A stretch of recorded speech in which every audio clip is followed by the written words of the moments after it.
Bonjour à tous, bienvenue dans ce tout premier Equity Talk, ce format où on est avec Max et on va aborder des thématiques différentes à chaque fois. C'est des formats un petit peu plus longs mais un petit peu plus chill on va dire.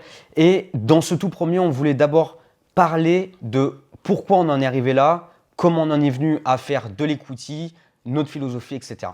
Et bonjour à tous, j'espère que vous allez bien. Bienvenue dans ce premier Equity Talk. Alors ce format est un petit peu spécial parce que on va rentrer en profondeur dans un petit peu notre parcours, ce qu'on met en place, nos stratégies et vraiment en fait prendre le temps. Vous allez voir, c'est un format qui peut durer de 30 minutes à 1 heure, mais l'idée derrière, c'est que vous allez repartir avec tous nos idées, toutes nos process, ce qu'on a fait, ce qu'on a mis en place, l'ensemble de nos objectifs, ce qu'on met en avant, de manière à ce que vous aussi, vous puissiez l'implémenter au sein de votre aventure entrepreneuriale et de votre philosophie d'equity. Alors pour ce premier sujet, avec Johnny, on s'est dit comment on pourrait essayer de un petit peu être le plus honnête et transparent avec vous possible.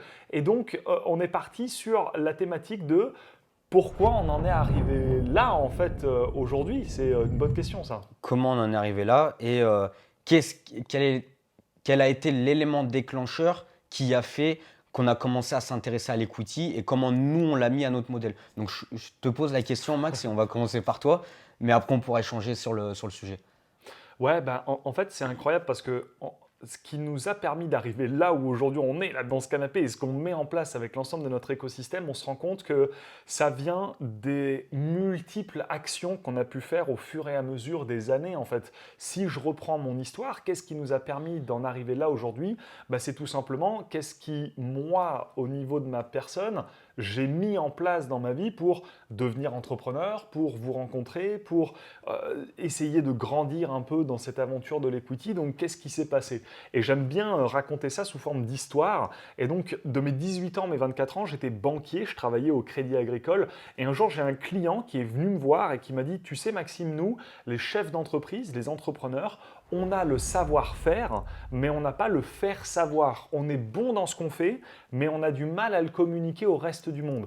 Et tu vois, cette phrase, Johnny, ça m'a littéralement transformé parce que c'est le plus gros problème de toutes les entreprises aujourd'hui, que ce soit dans le monde startup, dans le monde corpo, dans le monde web entrepreneur. On a des gens qui ont une expertise de dingue, mais ils ont du mal à le communiquer. Donc c'est là où en 2017, j'ai monté ma première agence de marketing qui faisait de la pub Facebook, des chatbots et j'avais quelques clients, etc. à côté. Et je suis vraiment rentré dans une optique de vente parce qu'en fait, quand j'ai démarré l'aventure entrepreneuriale, on m'a dit le plus important, c'est pas tant ton expertise, c'est la vente.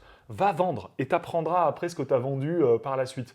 Donc moi, j'ai commencé à vendre de la pub Facebook, des chatbots, alors que je ne savais pas du tout en faire. Mais donc, ça m'a mis déjà en fait, dans l'esprit aujourd'hui, et c'est ce qu'on parle dans l'equity, qu'il faut avoir une vraie notion de vente, de projection et de savoir maîtriser son sujet et surtout de faire rêver les gens au travers de ce qu'on peut leur apporter.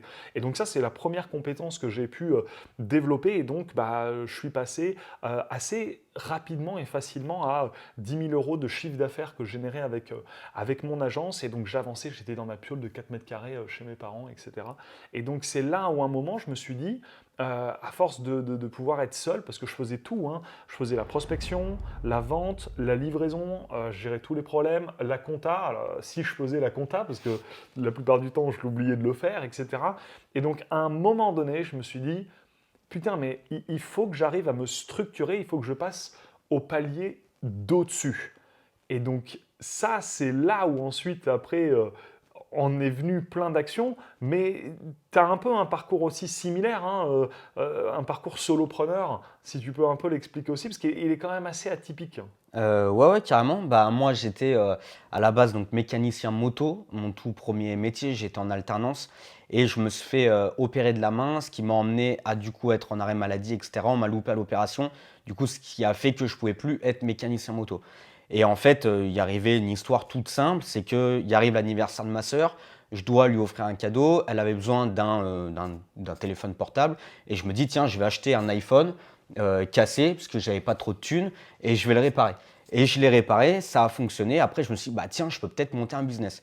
Et j'ai commencé comme ça à réparer des téléphones, des tablettes, des ordinateurs, et c'était mon tout premier business. Et après, ben, là où j'ai rencontré Johan, je t'ai rencontré, voilà, ça a un petit peu évolué. Mais en tout cas, le premier business est venu comme ça. Je me suis associé, tu t'es toi-même aussi associé dans ta première agence, tu n'en as pas parlé, Ouais, c'est mais vrai. on s'est tous les deux associés avec ben, des petites erreurs ou des choses. Et du coup, ce qui a fait qu'on a touché l'association assez rapidement Assez rapidement. Ouais. dans ce milieu-là. Donc c'est pour ça que nous, le fait de prendre des parts, ça ne nous a jamais choqué dans le terme de dire on va s'associer avec quelqu'un. Parce que tu sais, c'est souvent Une peur. une peur quand on explique de dire ah, je vais m'associer, je vais être minoritaire. Tu sais, il y a beaucoup de débats Ouais. comme ça. Et du coup, bah, si tu peux un peu parler de ton association aussi, je pense Bah, que ça peut être c'est cool. pareil, c'est-à-dire quand on commence l'aventure entrepreneuriale, on a souvent, des fois, du moins pas envie d'être seul. Du moins, c'était mon cas aussi, et je pense que c'était ton cas aussi Mm, quand tu as avancé. Et le truc, c'est que forcément, tu t'associes, pas forcément sur les bonnes raisons. Tu t'associes parce que bah, c'est ton pote, en fait, pas forcément sur les rôles, la vision de ce qu'il y a. Donc ensuite, bah, forcément, nous, on s'est séparés dans l'association. Pourtant, on est toujours potes, etc.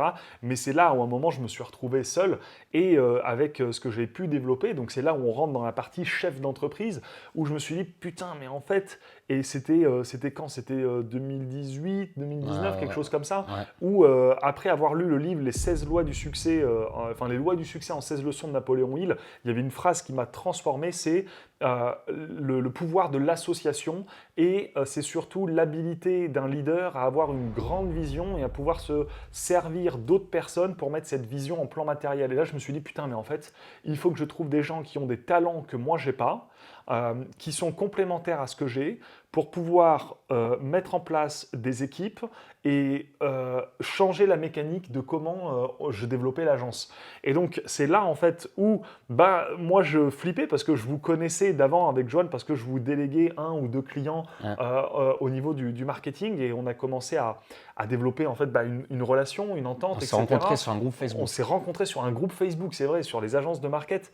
Et à un moment donné, à force bah, d'entretenir cette relation de prestataire, en fait, hein, Mm. à un moment, je me suis dit, et je me rappelle, parce que j'étais là, on est à Montsartou, hein, et dans Montsartou, j'ai un parc à côté, et où je vais marcher à chaque fois pour réfléchir.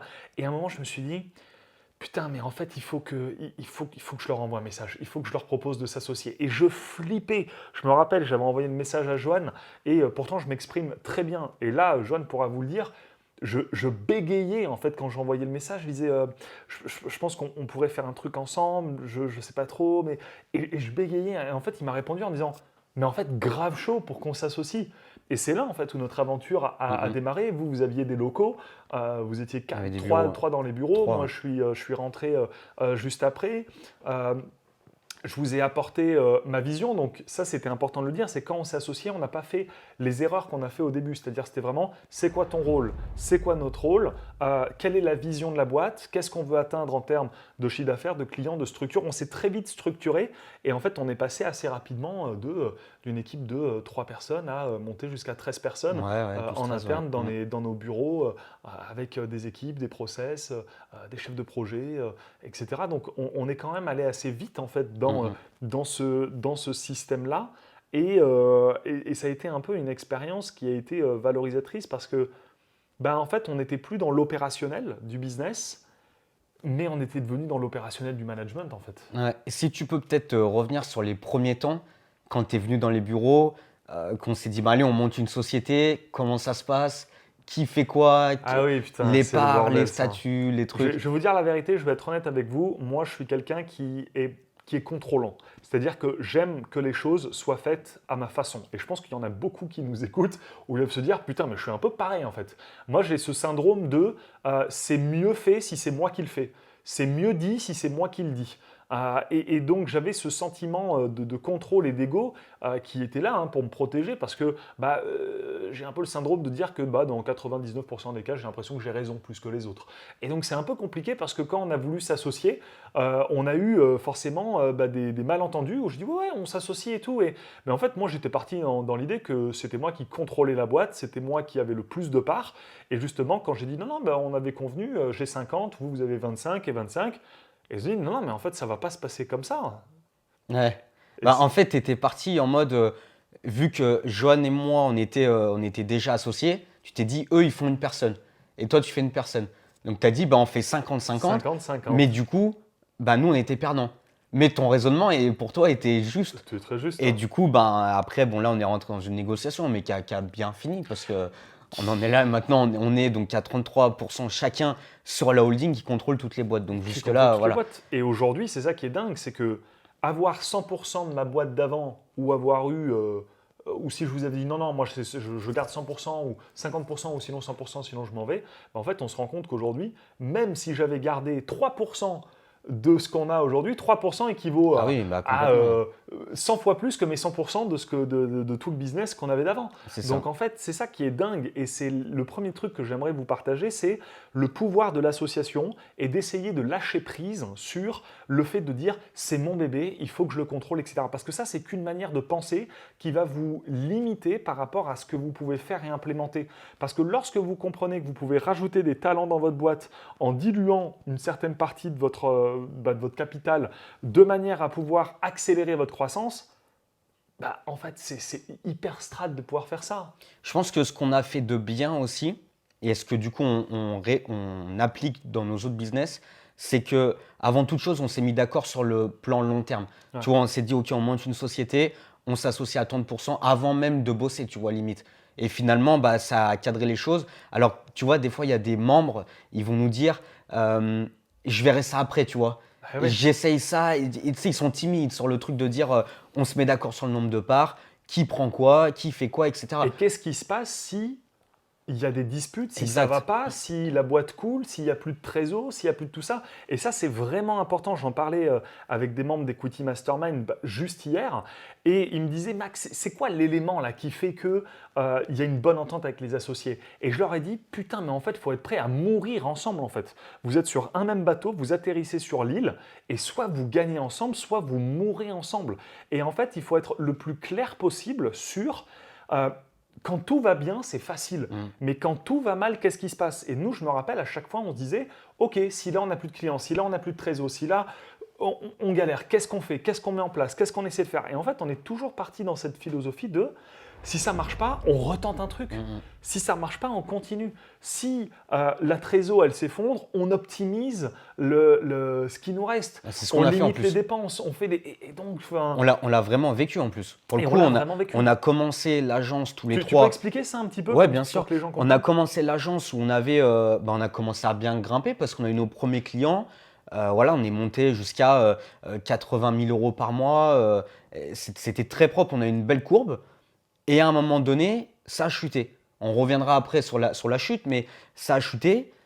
Et là, bah, on a vraiment connu le down. Donc là, au début, tout allait bien, on était contents, on sortait ensemble, tu vois, on allait manger au resto, c'était la fête et tout. Et quand ça va mal, c'est là où on s'est dit, bon, bah, on va voir vraiment si on est Si on tient solidaire. en fait, Parce si on que est solidaire. Ouais. pour être totalement franc avec vous, il nous restait 2 mois de trésor, entre 2 et 3 mois de trésor.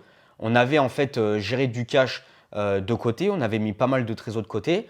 Et en fait, bah, au moment où on a voulu dans le private equity, on s'est dit, bah, on y va à fond, on enlève tous les clients de l'agence et on fonce, on va prendre des parts. Et sauf qu'en fait, ben là, c'était la plus grosse erreur qu'on a Bah, faite. Ça a chuté, donc plus de revenus. On avait toujours les équipes, on avait des salariés, donc il fallait attendre les fins de contrat, etc. Et là, ben, heureusement qu'on a bien géré parce qu'on a pu remonter. On a lancé plein d'offres, hein. On en a lancé plein entre-temps qui n'ont pas marché. Donc c'est là où on s'est vraiment rendu compte. Donc c'est pour ça qu'on le dit, mais on l'a vraiment vécu. De dire on a eu des hauts, on a eu des bas, on a eu des... Et ça, c'est l'aventure entrepreneuriale. Ouais. Parce que, en fait, ce qu'il faut comprendre, c'est que là, quand nous, on a eu l'agence, on est monté à des chiffres sur 80 000, plus de 100 000 euros mensuels sur ce qu'on avait. On avait à la fin une centaine de milliers d'euros de trésorerie qu'on avait qui s'est dilapidé. Mais ce qu'il faut comprendre, c'est pourquoi, en fait, d'un coup, on a eu cette courbe qui est montée et pourquoi on a changé. Ça a été volontaire, en fait. Bien sûr. Et ça, c'est des plus grands choix d'entrepreneurs. C'est comment, et en fait, qu'est-ce qui nous passe dans la tête pour arrêter un truc qui cartonne parce qu'en fait, on se dit non, notre chemin, il est autre part. Et donc, c'est là, en fait, où on s'est dit, bah, nous, accompagner des clients sur du marketing, ça nous inspirait plus de le faire. Et c'est là où, à un moment, je me rappelle, je suis venu dans les bureaux et j'ai dit aux gars, je leur ai dit, putain, mais en fait, les clients qu'on accompagne, ce qu'on met en place pour eux, est-ce que si on n'avait pas des parts dans leur boîte, on pourrait aller plus vite? Et en fait, là, les gars, ils nous ont dit, mais ouais, putain, en fait, c'est pas bête parce que Johnny, il commençait à bien se développer au niveau process financier, etc. Donc moi, je peux les aider sur ça. Johan sur vraiment les équipes et le marketing, moi sur l'aspect vente. Et je dis, bah ouais, je pense qu'on peut faire ça. Et la plus grosse erreur qu'on a fait, c'est, ok, on enlève tous les clients. Donc on est passé de 100K à 10K. Et on s'est dit, ok, bah vas-y, fais une liste de 5 personnes chez qui on peut aller prendre des parts. Et boum, on a foncé Ouais. sur ces boîtes-là. Bah, en fait, l'histoire, elle vient du premier deal qu'on a eu. Et le premier deal, en fait, c'est aussi simple que ça. C'est un client qui vient de voir, enfin un prospect, qui dit Max, j'ai besoin de marketing, etc., etc. Et cetera. Et Max, je sais pas pourquoi, avant l'appel, il vient dans le bureau, on était avec Johan, et il dit putain, les gars, si je vous proposais de prendre des parts avant de commencer Ouais, l'appel. c'est vrai. Et là, je dis ouais, bah vas-y, on verra bien, tu vois. Il fait son appel, il revient, il dit bon, bah c'est bon, il est chaud, et il veut filer 50% de sa boîte. Et là, ben, de suite, Et il faut ça. rappeler, c'est un entrepreneur qui rachetait une boîte Ouais, de e-commerce c'est qui ça. faisait 500 000 euros de chiffre d'affaires. Et donc, derrière, justement, nous, il avait fait le rachat, il voulait qu'on s'intègre dedans pour développer le Ouais, marketing. c'était un bon deal, ça Très se bon passait deal. très bien. Ouais. Ça s'est mal passé à la fin, mais bon, c'est pas grave. Ça arrive, on a fait plein d'erreurs, voilà, on a fait plein de choses, mais en tout cas, ce premier deal arrive, on clôture ce deal-là, et en fait, c'est là où c'est parti. On s'est dit, bah, c'est bon, en fait, on a compris, on est des On génies, a compris. et après, on a eu des pré-deals, on va dire, parce qu'on n'avait pas signé avec tout le monde, mais on en avait passé un moment, Des 20 pubs, des boîtes dans dans le booking l'événementiel. artistique. Ouais. Il y a eu quoi d'autre? Des Il y a kinés, eu des des kinés. boîtes dans le kiné, On voulait tout prendre. des Il y avait e-commerce. aucune strate de tout ce qu'on dit sur la chaîne YouTube à tous les Ouais. membres, tout ce qu'on dit qu'il faut faire. Bon, on l'a On le faisait strictement pas pas. fait. On le On l'a faisait pas. strictement pas Parce fait. qu'en fait, il y avait personne qui, comme nous aujourd'hui, on peut le faire, pouvait aider en fait d'autres personnes à On a pouvoir cherché en réfléchir à plus. ça. Tu as lu des livres en anglais. Moi, je parle pas anglais, mais Oui, mais même, t'as- même aux États-Unis, ça n'existe pas. c'était C'est que des livres compliqué. sur du rachat Ouais. d'entreprise. On a Mais il n'y a regardé, pas cette il n'y philosophie avait d'equity. aucune formation, aucun mentor, tu vois. On ne savait pas vers qui se tourner. On a dit, ben vas-y, on y On le va fait nous. et puis on verra bien. On a fait beaucoup d'erreurs, d'où le mastermind après où on s'est dit, ben, on peut aider justement à éviter de faire ces erreurs. Et, parce qu'après, on s'est structuré, on n'a pas fait ça en 2 mois, hein. Ça a Non. duré 2 ans où justement on s'est pris des murs et des murs et des murs. Et après, on a compris, on a affiné. Mais en tout cas, ça vient vraiment de ce premier deal où on s'est dit, ben vas-y, maintenant, let's go, on enlève tous les clients. Et Et on y va. on est parti sur les FUSAC, on est parti, on a changé notre bio Instagram, notre bio LinkedIn, on prospectait, Johan, moi, toi, tout le monde y allait. Et attention, ça a super bien fonctionné. Simplement, on n'avait pas ce qu'on vous partage justement dans la keynote que vous pouvez retrouver justement juste ici en cliquant dans le lien dans la bio, où on explique justement les 5 étapes de la keynote, qui est l'écosystème. Et c'est, OK, c'est quoi le portefeuille que tu veux développer, le pourcentage des boîtes start-up, des boîtes corpo, des boîtes web entrepreneurs, des boîtes à cash flow qui te mettent en sécurité, des boîtes à cash out qui vont être plus long terme. Et ça, on n'avait pas On compris n'avait le truc. rien, on n'avait Nous, rien on y du allait, tout. on prenait. On prenait tout. Et on prenait tout, mais on n'arrivait même pas non plus au début à structurer du management fees On ne savait pas. qu'on partage, On etc. prenait 50%, mais pas de rémunération, Pas de pas de rémunération, facturation. On disait on verra après. Il y avait aucune LOI, il n'y avait rien du tout. Et nos deux c'était- premiers deals qu'on a fait, c'est les 2 premiers deals en fait où on s'est fait avoir en fait sur les deals parce que on a Exact. commencé à travailler dans les deals Ouais. sans signer de LOI, sans signer des cessions de parts et ni de pacte d'associés. On s'est Ouais. dit, on fait confiance, on met le marketing en place et en fait ces personnes-là sont parties avec Bah, l'ensemble de ce qu'on a mis en place quoi. Ouais, c'est ça. En fait, on s'est pris double correction parce qu'on a enlevé les clients, donc on perdait du chiffre d'affaires et on dépensait de l'argent dans les deals. Ouais. Donc au final, on a pris une gifle monumentale Une gifle monumentale. et on a plutôt bien géré parce que on aurait pu tout stopper, hein. Et c'est ce qu'on partage justement maintenant aujourd'hui avec nos clients, et c'est de vous dire aujourd'hui l'equity c'est pas un nouveau chemin, non on l'a pris vraiment comme une nouvelle route. Alors que l'equity, la philosophie d'equity c'est vraiment sur votre développement de scaling business, comment vous pouvez intégrer une notion d'equity. Si aujourd'hui vous avez je sais pas, un programme d'accompagnement en coaching business, bah enlevez pas tous vos clients. C'est ça. Sur 100% de vos clients, prenez-en 10% en equity. Et donc, vous êtes un 90-10. Dès que votre deal d'equity, qui au début, on suggère d'aller vers des deals de cash flow qui permettent de générer du cash avec du management fees, ils peuvent prendre des salaires aussi dedans et de la facturation. Forcément, derrière, un deal, ça peut vous représenter les 10% peuvent vous rapporter plus que les 90. Et donc c'est là où ensuite vous pouvez inverser en fait la balance et pouvoir rentrer davantage dans de l'equity au fur et à mesure. Donc conseil numéro 1, les amis, ne supprimez pas tous vos clients, implémentez de l'equity en fait en même temps. Ouais, et structurer. Maintenant, on structure beaucoup les business de nos membres qui ont du cash flow. On va les structurer pour leur dégager du temps, mais structurer les finances, automatiser, etc. Ce qui fait de garder un cash flow continu, mais qui te dégage du temps. Tu vois, parce que c'est souvent la problématique de dire je garde mon business, mais j'ai pas de temps pour aller chercher de l'equity, etc. Donc, on structure ce business-là et on va chercher de Ça, l'equity c'est après. important ce que tu dis parce que c'est vrai qu'à chaque personne que j'ai pu parler qui ont intégré Equity Mastermind, ils ont vraiment le process de structuration business qu'aujourd'hui tout le monde leur vend. C'est tu vas sur le Legal Star, tu fais ta société Ouais. qui est hyper mal structurée, tu vas chez un petit expert comptable ou non, passe pas en société, reste en micro-entreprise. Et en fait, tu te rends compte que les structurations fiscales, comptables, juridiques des entrepreneurs qui veulent créer des écosystèmes, bah, ils ne peuvent pas parce qu'ils y vont avec le mindset de leur structuration fiscale d'abord. Donc ils se disent, je ne peux pas rentrer dans l'equity, je suis en micro. Mais en fait, c'est parce qu'ils n'ont pas mis en place vraiment Ouais. cette vision Mais d'écosystème. en fait, souvent, ce qu'on voit, c'est que les entrepreneurs, ils ont leur société qu'ils ont et en fait, ils misent tout dessus. Tu vois, Ouais. ils n'arrivent pas à se développer. Ils vont prendre un deal en equity et en gros, ils y vont comme pour dilapider cette boîte-là, tu sais, de prendre la facturation, de tout prendre, tu vois. Alors que non, ça va être ta boîte. Et Ouais. c'est de voir une vision d'ensemble, c'est prendre de la hauteur sur le truc. Mais c'est vrai qu'il y en a beaucoup qui n'ont pas de holding, il y en a qui n'ont pas même pas de société, qui savent même pas c'est une SARL, SAS. Donc, c'est vrai que nous, on vient structurer avec de la structuration financière, des process pour avoir un level au-dessus et de pouvoir prendre de la hauteur sur le business, quoi.